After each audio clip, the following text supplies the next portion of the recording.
Kali ini kita akan berkongsi kisah tentang waktu kecil seorang ulama yang hebat. Nama sebenar beliau ialah Yahya bin Sharaf. Beliau lebih dikenali dengan nama Imam Nawawi. Beliau ni banyak menulis kitab. Antara karya-karya beliau yang terkenal ialah Riyadhus Salihin, Hadis Arba'in, Al-Azkar dan banyak lagi. Beliau dilahirkan di Nawa, iaitu di sebuah kampung di bandar Dara' Suriah pada tahun 631 Hijriah. Kisah beliau waktu kecil ni sangat menakjubkan. Tapi sebelum tu ada satu soalan nak tanya. Pernah tak kita disuruh oleh ibu untuk belajar secara paksa atau sebagainya? Pasti kita pernah mengalaminya, bukan? Jadi tokoh yang kita akan dengar ini adalah tokoh yang tidak suka ke arah permainan. Sejak kecil lagi beliau ni lebih gemar menghafaz Al-Quran, hadis dan banyak membaca buku daripada main. Malah beliau ni pernah menangis akibat dipaksa bermain oleh kawan-kawan beliau. Ketika zaman kanak-kanak, Imam Nawawi ini membantu ayahnya menjaga kedai. Walaupun sibuk membantu ayahnya, beliau tetap menghafal Al-Quran dan membaca buku-buku yang bermanfaat. Jadi tidak hairanlah beliau ni dah menghafal Quran sewaktu usia belum mencapai 10 tahun. Seorang yang menyaksikan kecerdasan beliau ni, Imam Nawawi ni, berkata kepada ayah Imam Nawawi, budak kecil ni berpotensi menjadi orang yang bijak, zuhud, hebat dan akan menjadi tokoh yang dihormati satu hari nanti. Mendengarkan ayat ni, ayah Imam Nawawi kata, adakah kamu ni penilik nasib?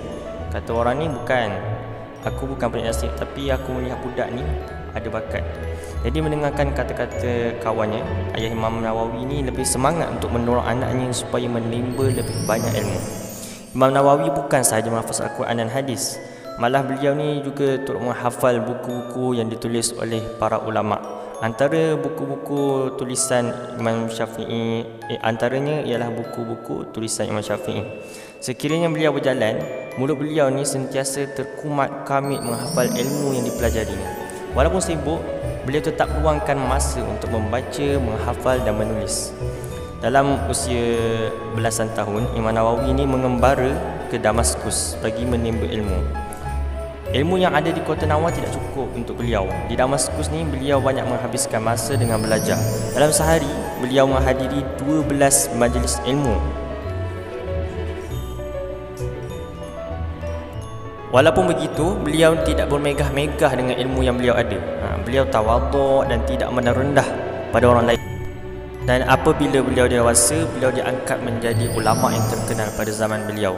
Buku hasil tulisan beliau masih tetap dibaca dan memberi manfaat kepada seluruh orang Islam. Ada di antara kita nak meniru dalam peperiksaan, meniru dalam kelas dan sebagainya. Jangan begitu. Gunakan waktu yang kita ada sebaik-baiknya untuk belajar dan menghafaz Al-Quran dan hadis. Jadi jangan lupa untuk kita menghadiri majlis-majlis ilmu. Moga kita berjaya di dunia maupun di akhirat.